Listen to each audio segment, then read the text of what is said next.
ആരോഗ്യമന്ത്രി വീണ ജോർജിനെതിരായ അധിക്ഷേപ പരാമർശത്തിൽ കെ.എം. ഷാജിക്കെതിരെ വനിതാ കമ്മീഷൻ കേസെടുത്തു. മന്ത്രി വീണ ജോർജിനെതിരായ പരാമർശത്തിൽ കെ.എം. ഷാജിക്കെതിരെ വനിതാ കമ്മീഷൻ കേസെടുത്തു. മന്ത്രി വീണ ജോർജിനെതിരായ സ്ത്രീവിരുദ്ധ പരാമർശത്തിൽ മുസ്ലിം ലീഗ് നേതാവ് കെ.എം. ഷാജിക്കെതിരെ കേസെടുത്ത വനിതാ കമ്മീഷൻ.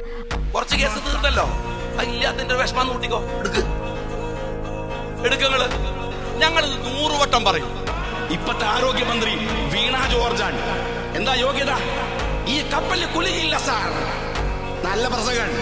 ആ പ്രസംഗത്തിനുള്ള സമ്മാനാണ്. അന്തവും കുന്തവും തിരിയാത്ത ഒരു സാധനമാണ് ഇപ്പോ കേരളത്തിന്റെ ആരോഗ്യ വകുപ്പിന്റെ തലപ്പത്തുള്ള ഈ മന്ത്രി. ഒരു കുന്തും അറിയില്ല.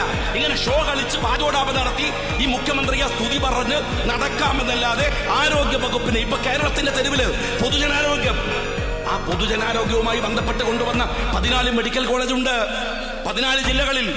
അവിടെയുള്ള ഇൻഫ്രാസ്ട്രക്ചർ എന്താണ്? നിങ്ങളൊന്ന് പോയി നോക്ക്. എന്ത് മാറ്റമാണ് മെഡിക്കൽ കോളേജുകൾ ഉണ്ടാക്കിയത് എന്ന് നിങ്ങൾ പരിശോധിക്കുക. നിങ്ങൾ ഈ കേസ് കൂടെ എടുക്കുക. നിങ്ങൾ 14,000 കേസ് എടുത്താലും എന്നോട് പറയാനുള്ളത് പറഞ്ഞു തീർത്തിട്ടേ ഞങ്ങൾ ഈ പരിപാടി നിർത്തൂ. അത് നിങ്ങൾ മനസ്സിലായിക്കോ.